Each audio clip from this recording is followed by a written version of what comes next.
আসসালামু আলাইকুম বন্ধুরা, কেমন আছেন সবাই? আশা করি সবাই ভালো আছেন। এবি রহমান টিপস ইউটিউব চ্যানেলের পক্ষ থেকে আপনাদের সবাইকে স্বাগতম। আমি আব্দুর রহমান আছি আপনাদের সাথে। আজকে আমি আপনাদের জন্য নতুন আরও একটা ডিজাইনের পিএলপি ফাইল নিয়ে হাজির হয়েছি। আশা করি আমার এই ডিজাইনটি আপনাদের ভালো লাগবে। তো বন্ধুরা, এরকম পোস্টার ডিজাইন তৈরি করতে অবশ্যই আপনাকে PixelLab অ্যাপস এবং এই পিএলপি ফাইলটা ডাউনলোড করে নিতে হবে। ভিডিওর ডিসক্রিপশন বক্সে PixelLab অ্যাপস এবং পিএলপি ফাইলের লিঙ্ক দেওয়া আছে, আপনারা সেখান থেকে ডাউনলোড করে নেবেন। পিএলপি ফাইলটা ডাউনলোড করতে 6 সংখ্যার পাসওয়ার্ডের প্রয়োজন হবে। পাসওয়ার্ডগুলো সংগ্রহ করার জন্য আমাদের ইউটিউব ভিডিওটি প্রথম থেকে শেষ পর্যন্ত ভালোভাবে দেখুন। পিএলপি ফাইলটা ডাউনলোড করতে না পারলে অথবা কোনো ধরনের সমস্যায় পড়লে আমাদের ফেসবুক পেজে যোগাযোগ করুন। যে কোনো পিএলপি ফাইল নাম ও ছবি পরিবর্তন করে খুব সহজেই আপনার নিজের নামে তৈরি করতে পারবেন। কিভাবে নাম ও ছবি পরিবর্তন করে আপনার নামে পোস্টার ডিজাইন তৈরি করবেন সেগুলো ধাপে ধাপে আমাদের এই ভিডিওতে দেওয়া আছে।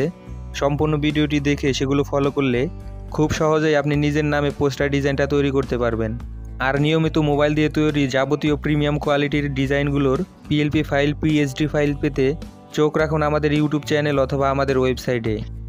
দুঃখিত প্রিয় দর্শক, আমাদের পিএলপি ফাইলটা অন্যরা ডাউনলোড করে কাস্টমাইজ করে তাদের ইউটিউব চ্যানেলে দেওয়ার কারণে পিএলপির ব্যাকগ্রাউন্ডগুলো একসাথে অ্যাডজাস্ট করে দেওয়া হয়েছে। তো বন্ধুরা, কথা না বাড়িয়ে চলুন মূল ভিডিওতে চলে যাই। সর্বপ্রথম আমরা পিএলপি ফাইলটা ডাউনলোড করে PixelLab অ্যাপসটি ওপেন করব। ওপেন করার পর এইরকম ইন্টারফেস দেখতে পাবেন। এরপর উপরে 3 ডট আইকনে ক্লিক করে ওপেন ডট পিএলপি ফাইলে ক্লিক করবেন। এরপর ডট পিএলপি ফাইলে ক্লিক করবেন। এখন আপনি যে পিএলপি ফাইলটা ডাউনলোড করেছেন সেই পিএলপি ফাইলটা এখান থেকে সিলেক্ট করবেন। সিলেক্ট করার পর ওপেন অ্যান্ডে ক্লিক করবেন। ক্লিক করার পর এরপর ব্যাগে চলে আসবেন।